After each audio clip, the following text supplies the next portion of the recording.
Hello friends, welcome to third part of the video series on object detection using TFlite Model Maker.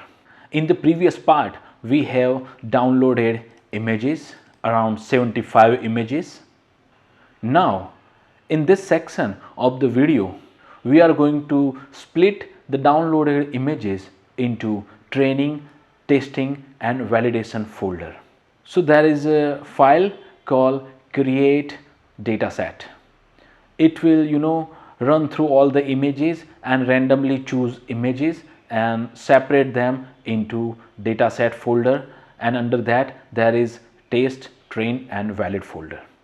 A small warning here that when I'll run this create dataset file, there is a high possibility that in the training section we get less images of a particular class. So you need to bear with that, or you can modify this to do the thing at best. But for this demonstration purpose, I will work with this create dataset file. Before I run this create dataset file, there is a configuration that we need to do. There is a training percentage. So I have set this to, let's say, 80% of images I want to use for training, and there are number of test images variable. I'll set this to, let's say, 3. So total, let's say 5. So total 5 images out of these 75 images will be set aside under test folder, so that we will use that for testing the model. So you need to make these two variables and change them according to your requirement. So let me run the file.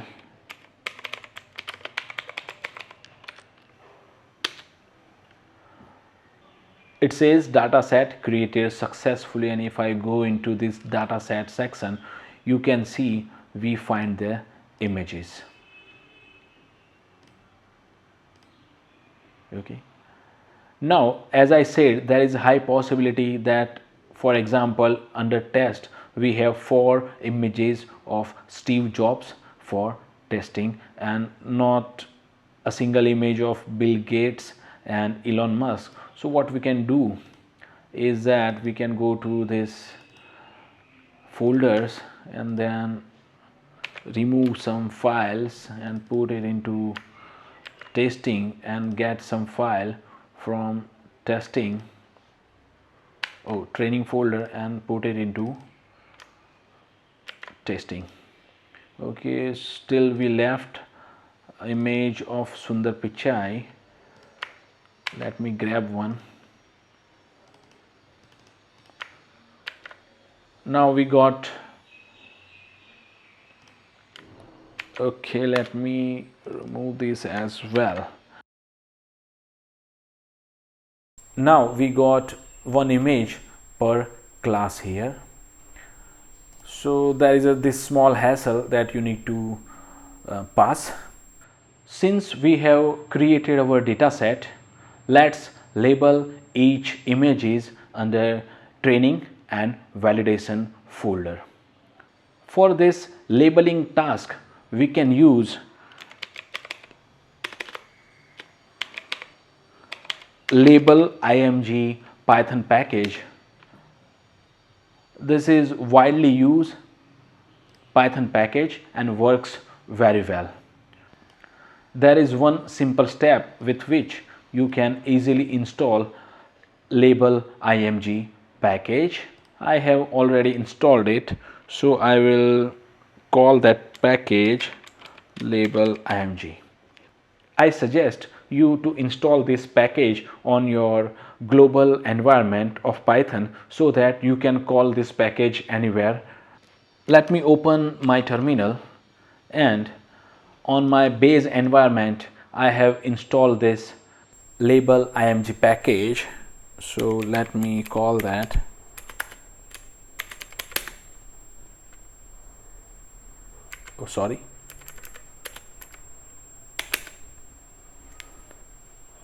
So this is the interface of label img annotator, and you can learn more about this.